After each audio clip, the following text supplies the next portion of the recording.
Yo, it's your boy DT from DT's Unfiltered Uncensored. I'm here live at the PQ Sports Atlanta Tip-Off Classic in Paulding County. And right now I'm sitting down with the one, the only, the man, the myth, the legend, the founder, the director of PQ Sports, Mr. Greg Williams, man. Welcome to the show. Man, appreciate you. Welcome you being out here. Oh, no problem, no problem. Thank you for having me out. Well, I'm glad I finally get a chance to sit down and talk to the man who started and created everything.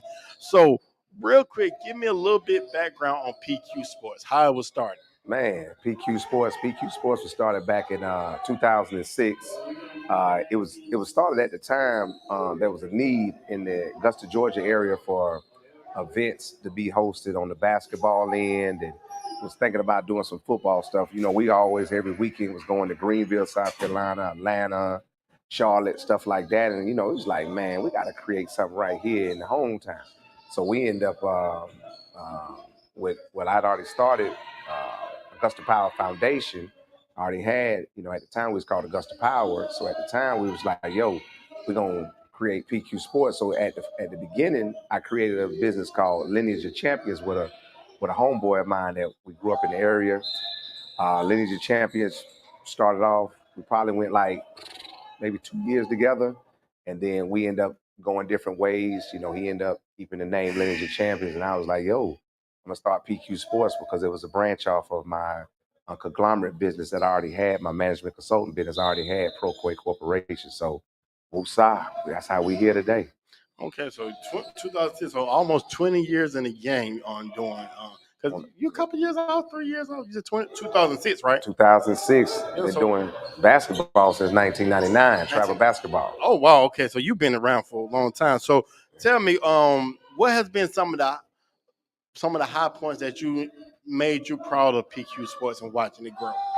Man, the fact of the matter, one of the things when we first started off, it was just about organization and structure and putting kids in nice facilities and stuff, and letting them be able to showcase their talent.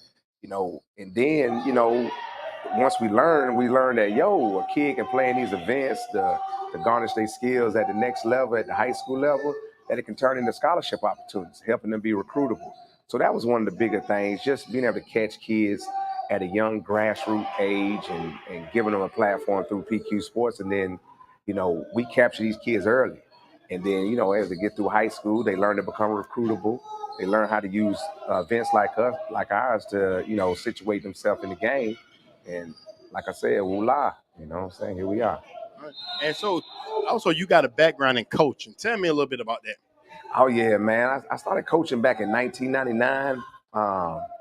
Trying to think what it really came down to, man. I really just went out to volunteer coach, you know what I'm saying, at the local community center.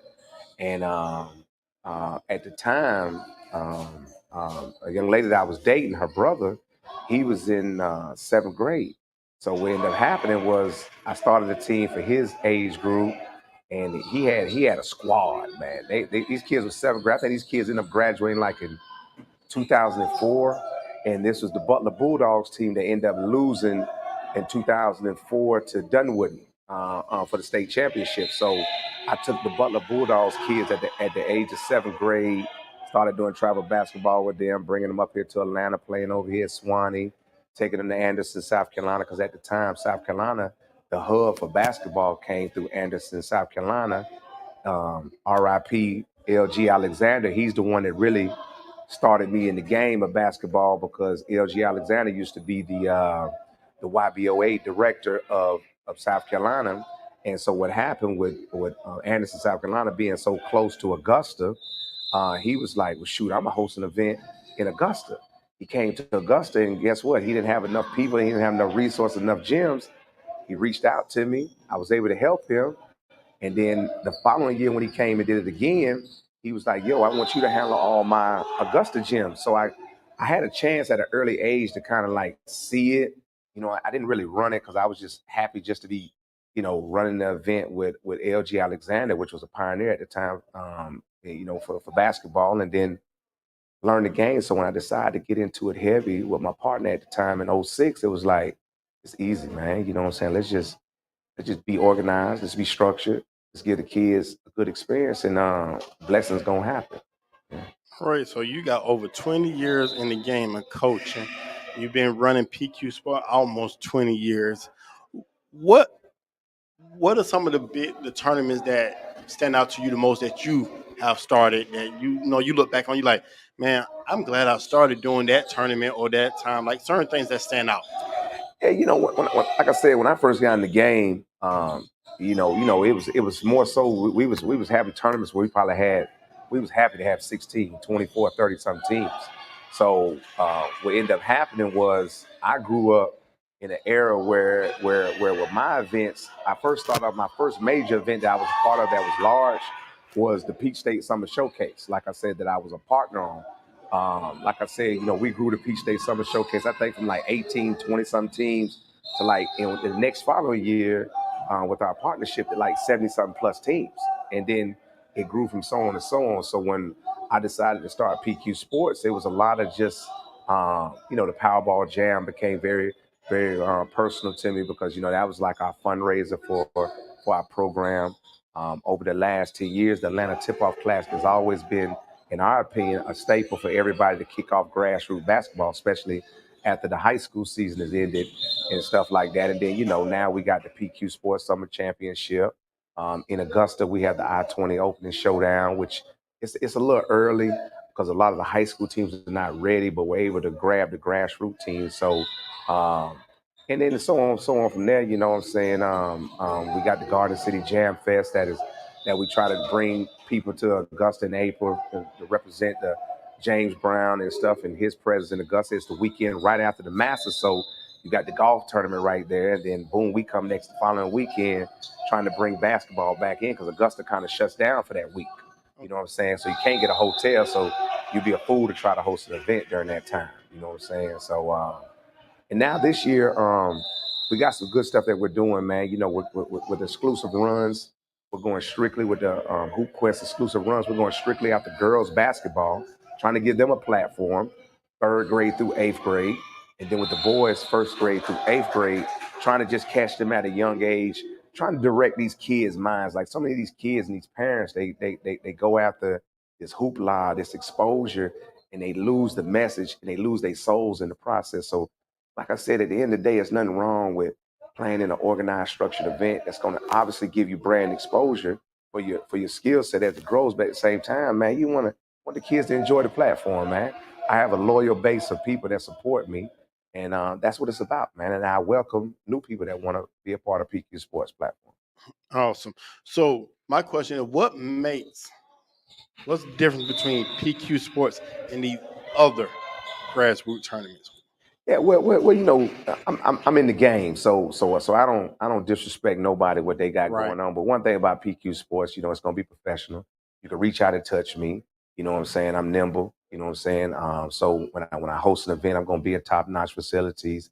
I'm gonna run my events on time. My staff is gonna be well prepared. You know what I'm saying? We're gonna demand stuff out of you. You can't come up in the gym acting a fool and stuff like that. On the flip side of it and everything, because of the way the game has evolved, we've adapted to the game. We may have not adapted as fast as possible, but we've adapted to the game with the social media hoopla and all the marketing hoopla because we do want kids to be able to create their narrative. And with PQ Sports, we provide a platform where a kid can create their narrative. So this weekend, all you that played in Atlanta Tip Off Classic, take that video, chop it up, put Atlanta Tip Off Classic logo on and everything, send it out so people can help you brand yourself and create your narrative. So yeah. Right, right. I like that, man. So what's next for PQ Sports? Man, what's next is really we got the Garden City Jam Fest coming up in April 14th through the 16th in Augusta, and then we'll be back up here in Atlanta Powerball Jam Classic that'll be here at the end of April 20th through the 30th. But what's next with us is like I said, we're kind of phasing into a new phase where we want to be involved more with the student athletes. So with our recruiting service business and my outreach of over 100 plus college coaches and stuff, you know what I'm saying? I really want to be able to give these coaches information, provide them accurate information and stuff, you know what I'm saying, about kids that come through the program. So you'll start seeing us as we've been doing the last year or so. We've been doing recaps of our events, sending them out to college coaches that are in our network, and just growing and building, man, just becoming an asset and the value to these student athletes out here that we serve. Okay. And last question. What's next for Greg Williams? Oh man, well anybody know me? I've been building this 2027 group since they've been like first grade, since they've been like babies and stuff. So, I come from my program that, like I told you, with Team Power basketball and stuff, where we set the tone. I feel like in the state, especially in the state of Georgia, outside of the shoe sponsor market, as being a program that gives out scholarships, what we call Power Rise, which is no student loans. That's the definition of Power Rise to us, is no student loans. And with that being said, I've had to evolve with time. Like I said, I got a special group of kids that I want to be able to help them create their narrative. And like I said, we're on the platform now with our 2027 group with the Atlanta Celtics. It's a great organization, a great opportunity that the kids are in, and it's a great relationship development for myself and everything to add on with my years that I've had in the past and with my success that I've had in the past. So what's next for Greg Williams is just a lot more success, a lot more kids getting college scholarships and stuff. And at the end of the day, you know what I'm saying, me just being a beacon of hope to people, man, helping people. You know what I'm saying? So Okay. yeah. I'm gonna ask you a question. You're old school, so this is one of the last question. Who's the king of R&B? Oh man, but you know what, man? I'm so crazy with it, man. Cause I tell you a story, man. Like I'm one of them Key Sweat brothers and stuff. Cause I remember, it was a situation where it was a funeral one time, and my aunt from bless her heart, R.I.P. Aunt Eni, she was came down from New York, and my dad, back in the days, you know what I'm saying, back in the, I think it was like the late '80s, like them F-150s with them with the mobile phones that's in the dashboard of the Yeah, floorboard I of the remember. car.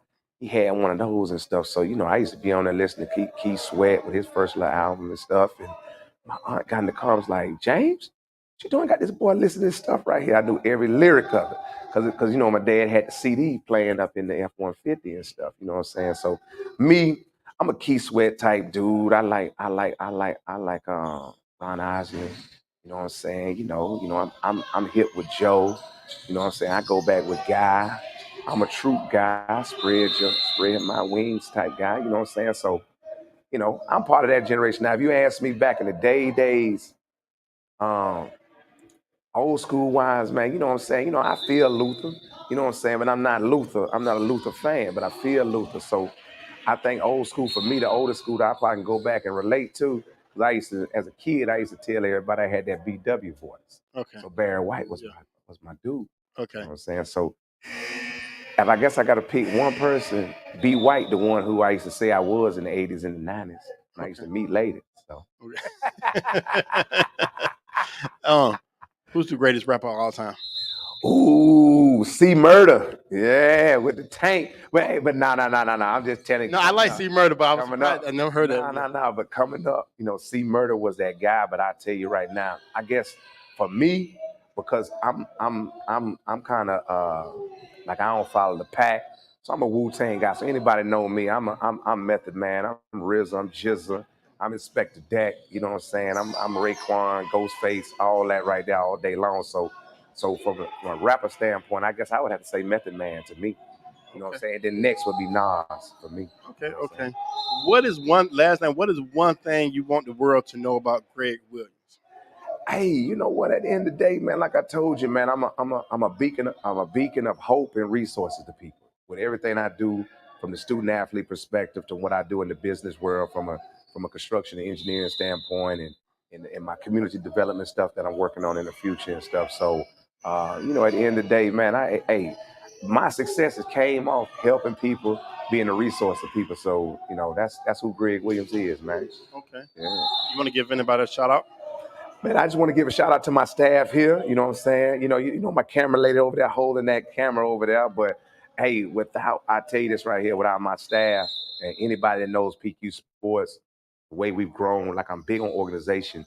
But like I said, my events run probably 80% of the time without me being present, because I'm going with my kids and stuff, and the kids that I'm helping and stuff, or I'm traveling with my job and stuff. But I'm able to do all the leg work up front, and then I've been blessed with the people that's behind me that makes PQ Sports what it is today.